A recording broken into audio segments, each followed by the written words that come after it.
Welcome to Jolly Co-op Gaming. We're presenting Outward, going on all platforms.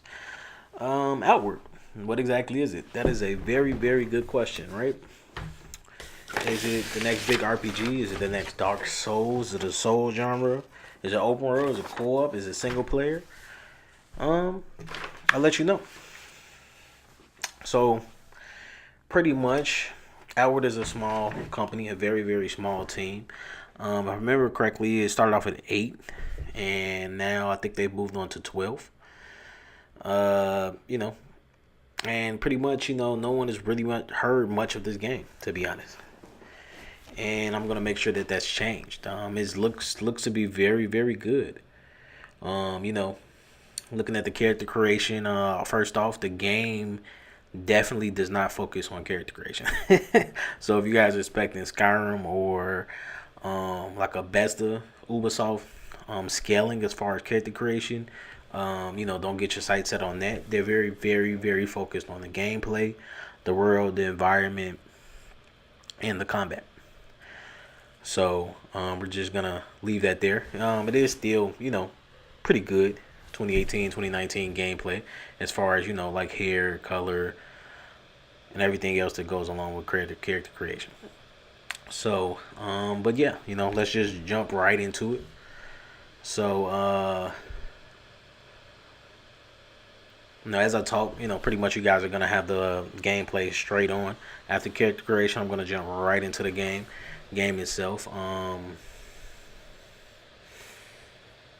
So magic gameplay, of course, have to talk about it. Magic gameplay, they have multiple different elements. Telekinesis, that's what you guys are gonna see right now. Pretty good telekinesis using a chakra blade. The interesting concept behind that is this is actually a mage skill, right? So it's kind of weird. Don't worry, melee users, it's melee. It's fully co-op. It's split screen as well as co-op online, maximum of 2 players. They said they pretty much wanted to focus on, just 2 people because they felt like it was about not being overwhelm the environment, the AI, and I can understand that. Being a big veteran of the co-op series, I definitely completely understand it. So with that being said, it's very, like I said, I understand it completely. So, um,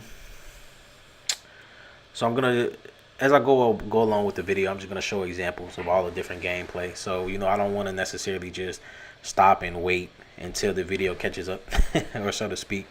Um, you know, so just to let you guys know, the makers behind this game is Nine Dots.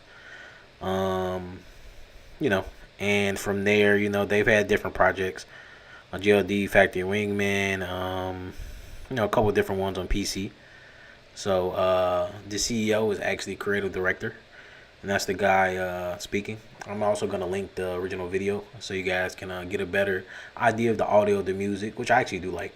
Um, I do hope, speaking of, just a little sidebar, I do hope that they spend a little bit more time on the audio as far as I want a little thriller, scary moments. Even Dark Souls had a moment like, whoa, you know what I mean?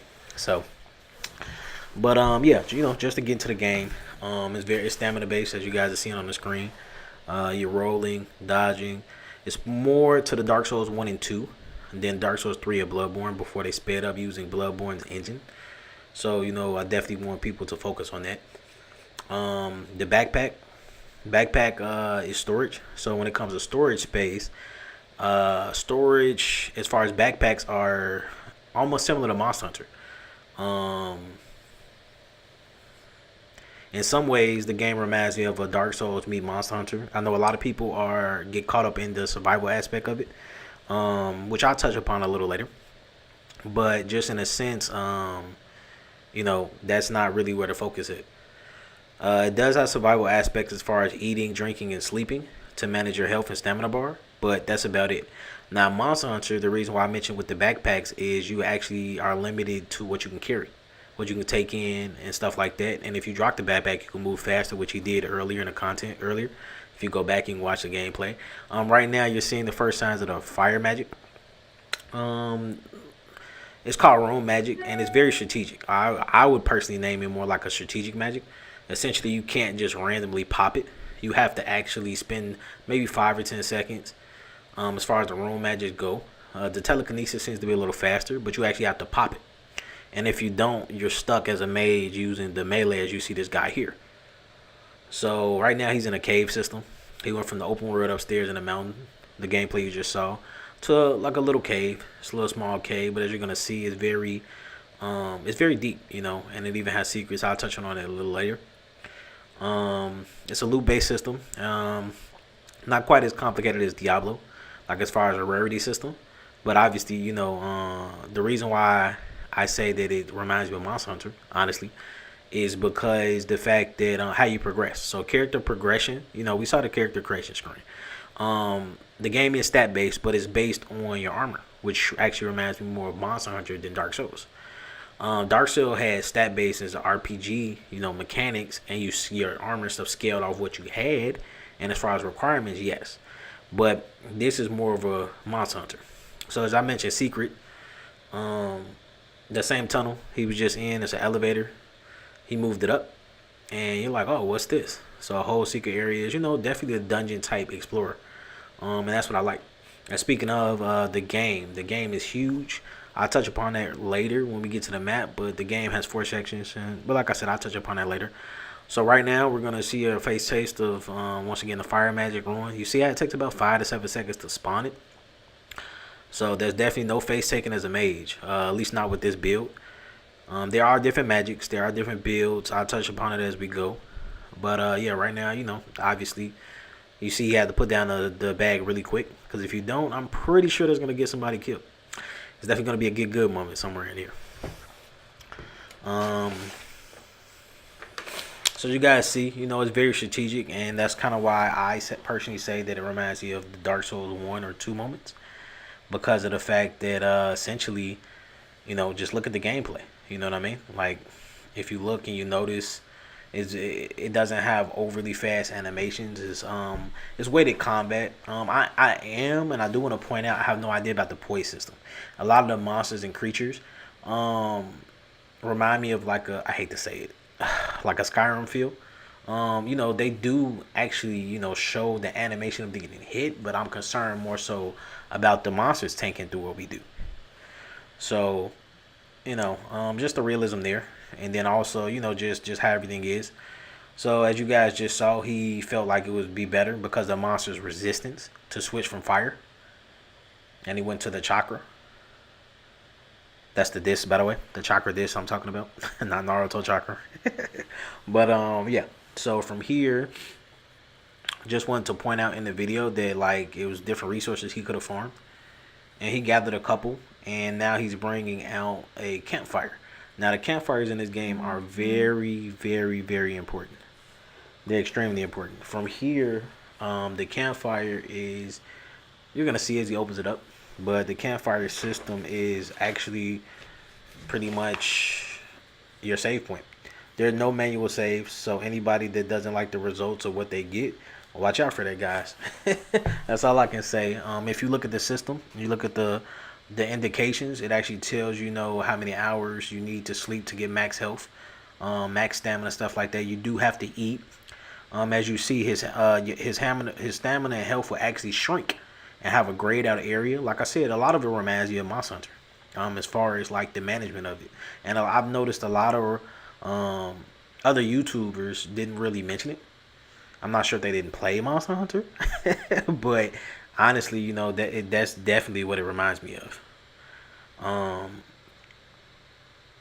As far as like when they're doing combat out in the open world, you know how Monster Hunter had the aspect of food and items affecting what you can and can't do. So right now, like I said, it's saving. And it does have day and night cycles, and some of the creatures' behaviors do change. Now, he did say they were trying to implement creatures maybe later on, possibility. He said it was something that couldn't get in. Now, I take that, you know, I don't do speculation, so as far as now, it's not in the game. But I take that as it might be a possibility. So, you know, it just all depends on how they develop the game and the game updates. The game pricing is $40, just to let everybody know. I'll go over it at the end again. But just to stay on topic, pretty much the campfire is very important, and I'm going to touch upon the campfire a little bit later. There is item customization, item creation in the game. There is farming resources as far as in the caves and open world. As I pointed out, I just want to, make sure everybody see it. Campfire means save point. It's no manual saves. Yeah, and that's also where you repair and everything else. So, just from here on out, I'm gonna be focused on for the next about 5-6 minutes of the video, just different gameplay, different creatures, just seeing the different play styles. So I'm gonna let that play as I talk. But essentially, so the magic specifically is called ritual system or the runic system. And with that being said, is on top of what you guys are seeing is actually a different combinations of magic. No, there's no written thing in game or something you find to show you how to do them outside of trainers, and trainees that train you with different things. You can almost think of it like skill lines from Diablo, except for when you get to a certain point, you can try out a lot of them, but when you get to a certain point, you can only max out 3, and there's 8 altogether, by the way.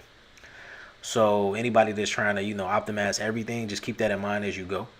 But those are called breaking points, and the game will let you know. Like I said, he described it pretty thoroughly. Let's see. Let's go over housing. I know that's a very important topic.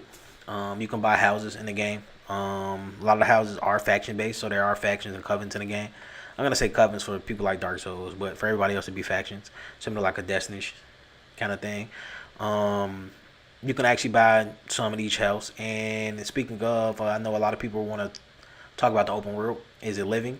It's static, but there are scripted events and stuff like that that do happen, so that's a good thing. And as far as story goes, he said each is 3 main quests, main storylines. Each one is 20 hours. There's no way to do all 3 in your first playthrough, so if you want to get all 3, it's 60 hours in 3 different playthroughs.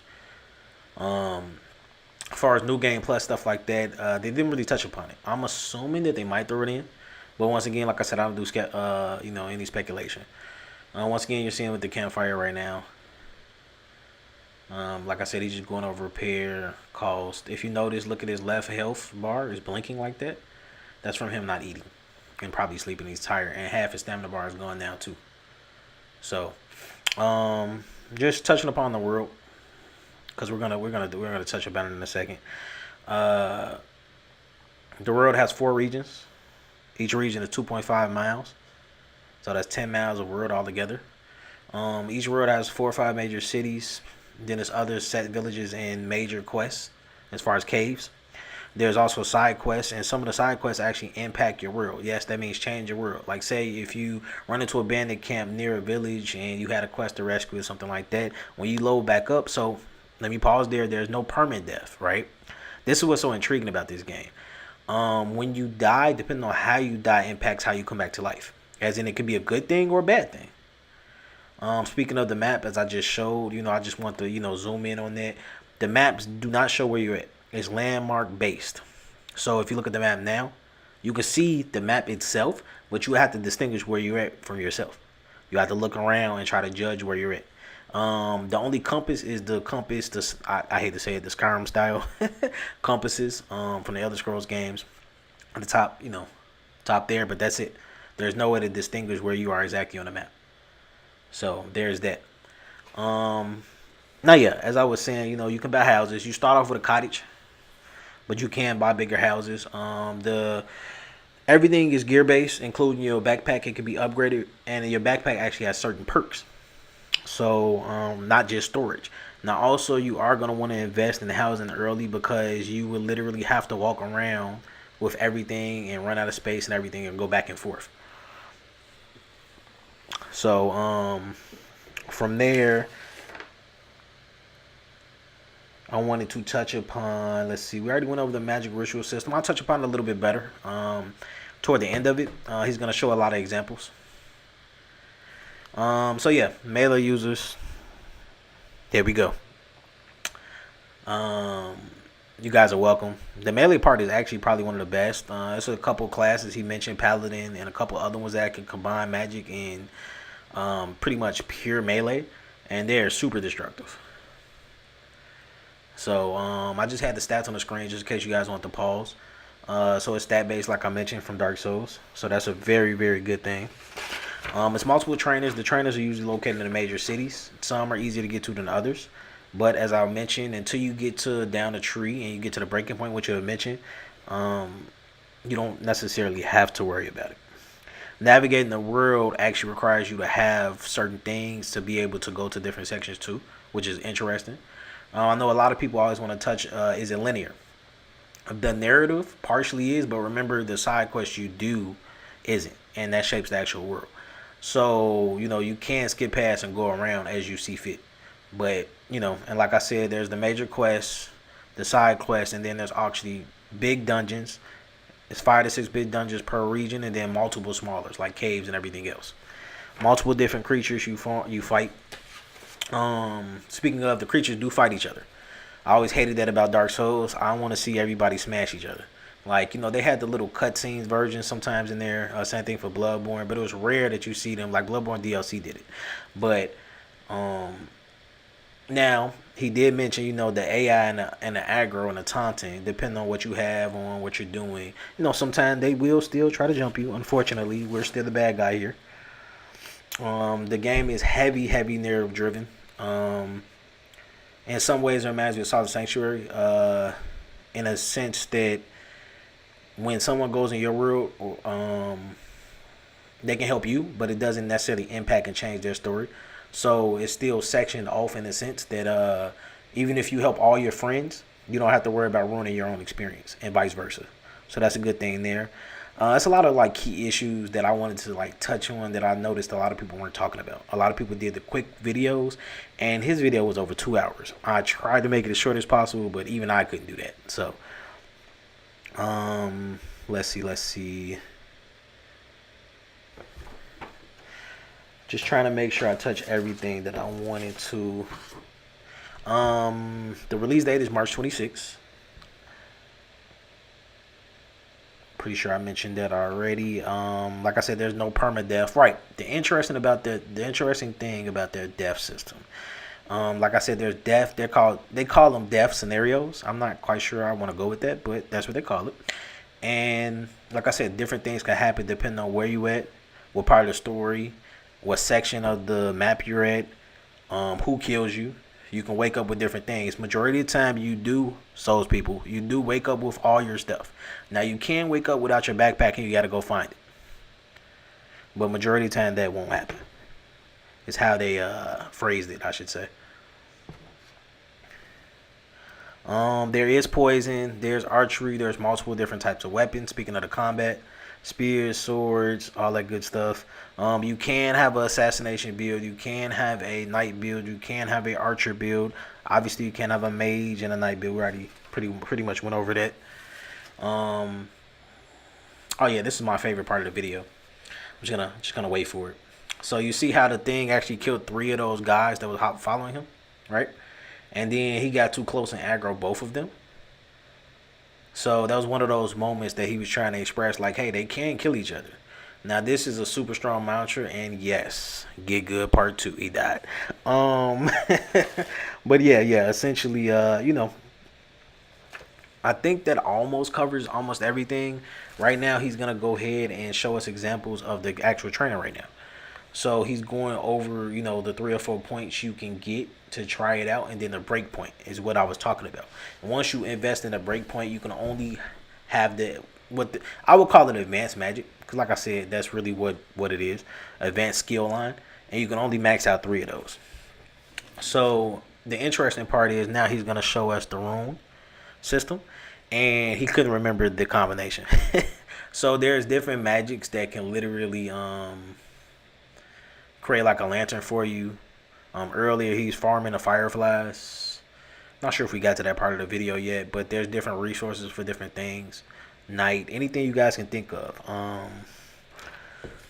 It's a pretty deep system. I was honestly very, very impressed with how much they decided to put into the game. Anybody that's looking for a super survival game, I'm glad this isn't it, but this isn't it, honestly.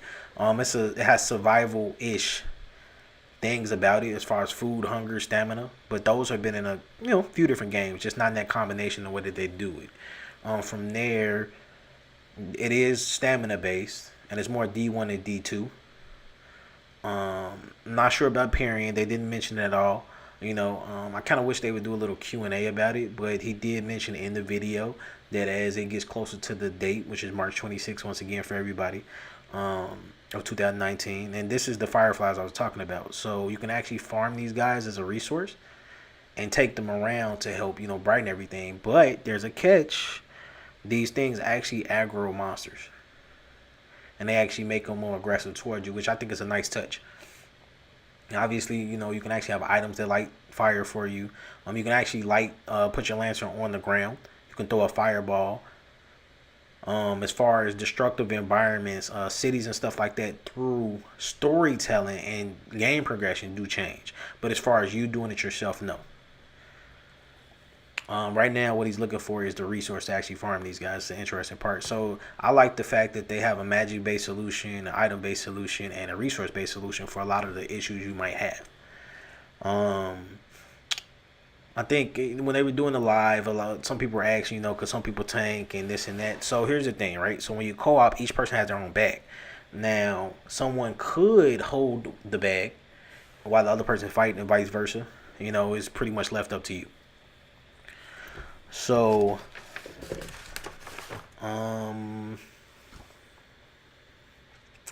just trying to make sure I covered everything. All right, you can put magic on weapons.